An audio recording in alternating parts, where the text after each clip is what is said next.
Bismillahirrahmanirrahim. Assalamualaikum warahmatullahi wabarakatuh. Jadi pada pertemuan kali ini kita akan membahas mengenai desain beton prategang, gitu ya.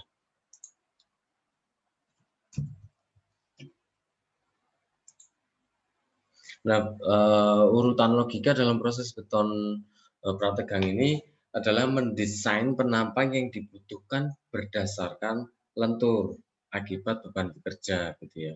Kemudian analisis kuat lentur penampang yang tersedia untuk kondisi batas kegagalan. Jadi istilahnya di sini adalah adanya tegangan-tegangan izin pada beton prategang. Kemudian asumsi ini sejak dari statika, mekanika bahan itu sama, yaitu tanda negatif untuk tegangan tekan. Selanjutnya tanda positif adalah untuk tegangan tarik, gitu. Kemudian tahapan pembebanan. Nah, ini yang awal itu kita gunakan PI, selanjutnya dari PI pakai beban mati, kemudian ada beban mati tambahan WSD, suspended dead load, gitu ya. Kemudian ada kehilangan gaya prategang, yaitu PI menjadi PO, PE atau P efektif, begitu ya. Selanjutnya adalah komponen struktur mengalami beban kerja penuh, gitu. Jadi beban kerja penuhnya adalah dengan WT, gitu ya. Misalkan WT itu apa? WD per WSD ditambah dengan B live load WL, gitu. Selanjutnya ini adalah momen negatif. Jadi serat atas itu tertarik, serat bawah tertekan, kemudian momen positifnya adalah serat atas tertarik, serat bawahnya serat atasnya tertekan, serat bawahnya adalah tertarik, gitu. Selanjutnya adalah penentuan besaran geometris penampang. Nanti itu ditentukan asalkan nanti tegangan serat pada tendon ini adalah tidak melebihi nilai-nilai yang sudah ada atau di dalam dengan tegangan izin, begitu ya. Jadi tegangan-tegangan izin itu ada, jadi sebelum gaya kehilangan prategang ada, pada saat transfer ada tegangan izinnya, kemudian pada saat beban kerja juga ada tegangan izinnya.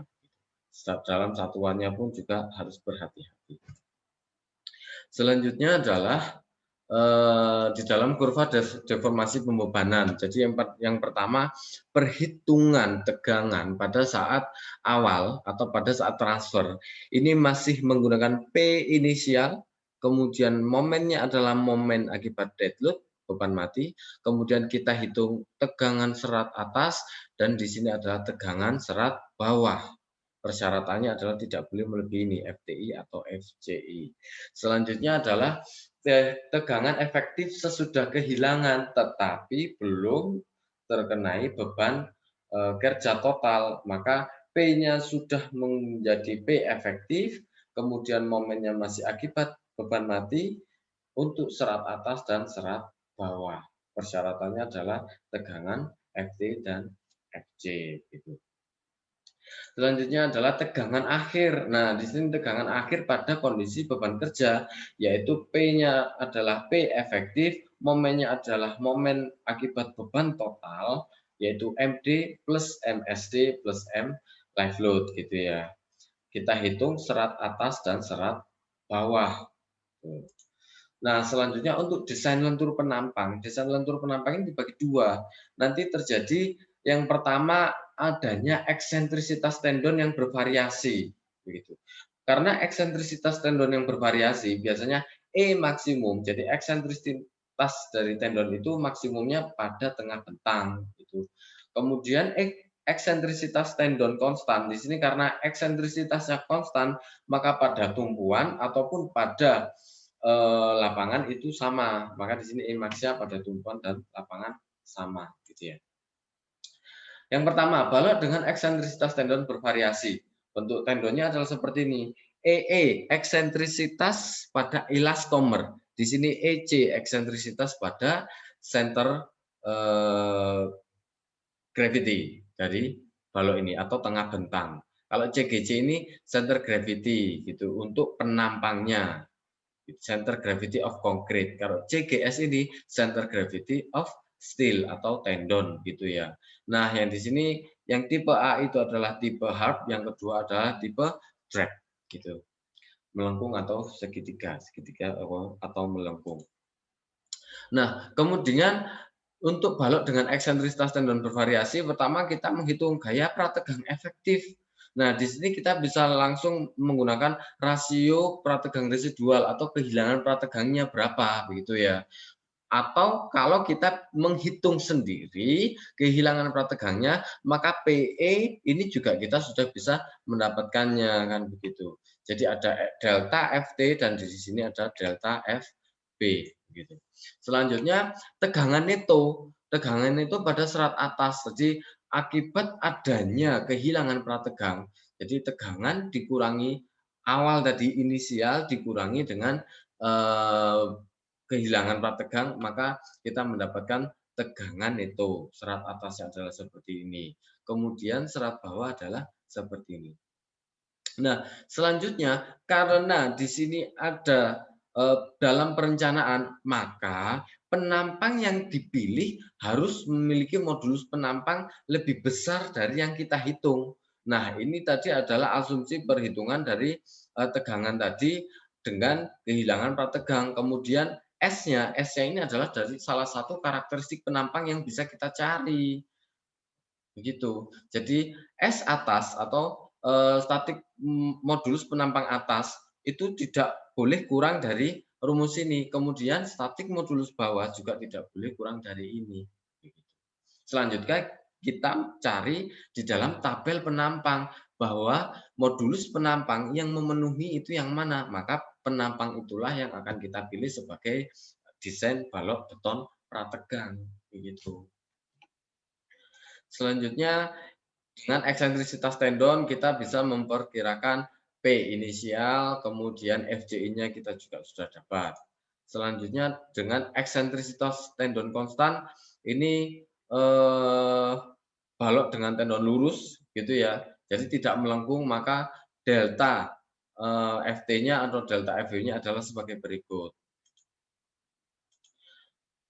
Ini contohnya, kalau misalkan tadi kita mendapatkan perhitungan S-nya itu berapa, kemudian kita masukkan ke dalam tabel ini, maka yang kita cari adalah modulus atas atau bawah itu berapa. Jadi kalau misalkan jenis baloknya 8 DT 12, maka di sini adalah statis ST-nya adalah 1001. SB-nya adalah 315.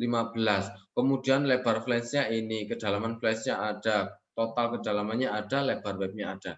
Nah, kita hanya menggunakan saja dari tabel itu.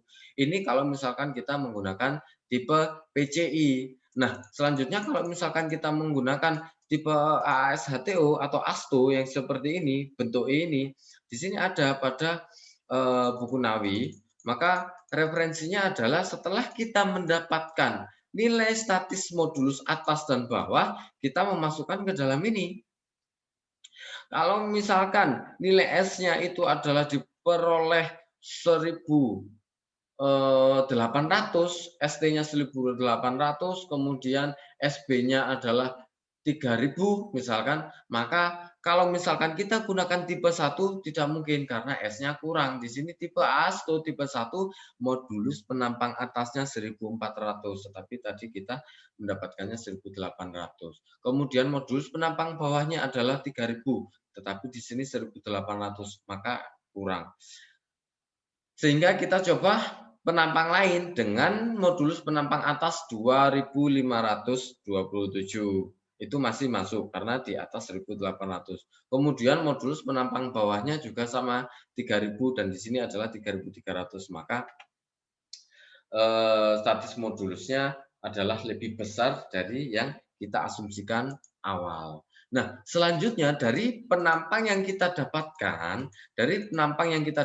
setelah mendapatkan S, maka semua karakteristik penampang mengacu pada tipe tersebut. Selanjutnya kita hitung APS-nya berapa, I-nya berapa, kemudian kita kontrol tegangannya, analisa tegangan pada saat pembebanan. Seperti yang awal tadi, kita menggunakan PE, tetapi awalnya kita menggunakan MD, itu untuk pada saat transfer. Tetapi kalau misalkan pada saat beban kerja total, kita gunakan PE dan MT. Di sini untuk serat bawah juga sama, kita gunakan PE dan MT, begitu. Untuk kontrol penampang akan banyak kita lakukan tergantung dari jenis prategang atau tendon yang kita gunakan, begitu ya. Tadi kan ada yang pada modulus mencari status modulus untuk tendon yang konstan atau tendon yang bervariasi, itu beda-beda. Tetapi intinya sama, setelah mencari tendon atau statik modulus untuk penampang, selanjutnya dengan memilih penampang coba-coba tadi, kita kontrol tegangannya. Yang pertama pada saat awal transfer PI dan MD, kita cek serat atas dan serat bawah. Selanjutnya pada saat eh, kondisi pada saat setelah transfer tetapi belum kehilangan belum beban kerja, maka PE dan MD. Kemudian yang ini adalah pada saat akhir kondisi beban kerja, kita analisa tegangan atas dan tegangan bawah dengan P efektif dan juga momen akibat beban total. Gitu. Jadi secara singkat untuk desain beton prategang dengan ditumpu sederhana adalah seperti itu.